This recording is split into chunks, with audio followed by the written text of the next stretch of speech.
शैतान को जहन्नम में कहाँ रखा जाएगा?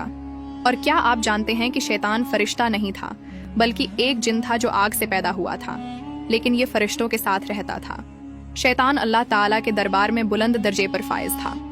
हजरत काब बिन अहबार रज़िया अल्लाहु अन्हु का बयान है कि शैतान 40,000 साल तक जन्नत का खजांची रहा, 80,000 साल तक फरिश्तों का साथी रहा, 20,000 साल तक फरिश्तों को वाइज करता रहा, 30,000 साल तक अल्लाह के करीबी फरिश्तों का सरदार रहा और 14,000 बरस तक अर्श का तवाफ करता रहा।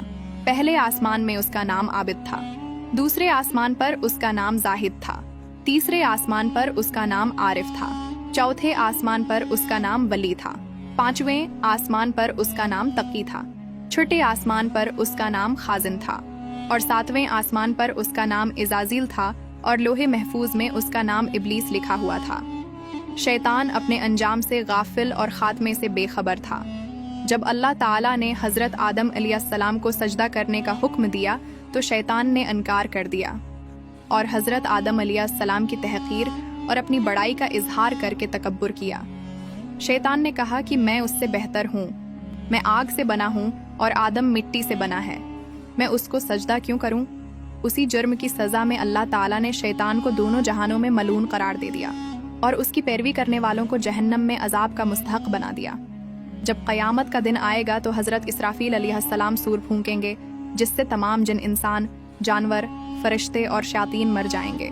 फिर उसके 40 साल बाद हजरत इसराफील अलैहिस्सलाम दोबारा सूर फूंकेंगे तो तमाम मखलूक़ात दोबारा जिंदा हो जाएंगी और फिर क़यामत कायम होगी। क़यामत के रोज़ तमाम नेक और बद को उनके अमाल के मुताबिक सज़ा और जज़ा दी जाएगी। अब बात करते हैं कि शैतान को जहन्नम में कहाँ रखा जाएगा। जहन्नम के 3 तबकात होंगे। पहले तबके में मुनाफिकीन होंगे, दूसरे तबके में वो लोग होंगे जो शैतान के पैरोकार होंगे और उसके पीछे चलने वाले होंगे। बरूज़ क़यामत शैतान इनसे भी भागेगा और ये कहेगा कि क्या मैंने कहा था कि मेरी पैरवी करो, आज मैं खुद को नहीं बचा सकता तो तुम्हारी क्या मदद करूंगा। जहन्नम में ऐसे लोगों का इमाम और सरदार शैतान होगा। तीसरे तबके में आम जाहिल कुफार होंगे, ऐसे कुफार जिन तक इस्लाम का पैगाम तो पहुंचा, लेकिन जहालत और उनकी जिद ने उन्हें इस्लाम से दूर रखा और वो दायरा इस्लाम में दाखिल नहीं हुए।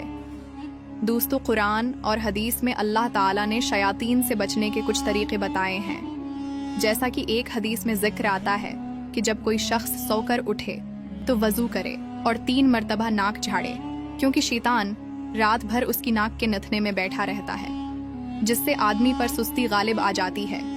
बस नाक झाड़ने से वो सुस्ती दूर हो जाती है। एक और हदीस में हुजूर अकरम सल्लल्लाहु अलैहि वसल्लम ने फरमाया कि जब गुस्सा आए तो आऊज़ु बिल्लाहि मिनश शैतानिर रजीम पढ़ लिया करो। एक और जगह आप सल्लल्लाहु अलैहि वसल्लम ने फरमाया कि जिस घर में सूरह अल बकरा पढ़ी जाती है वहाँ शैतान दाखिल नहीं होता।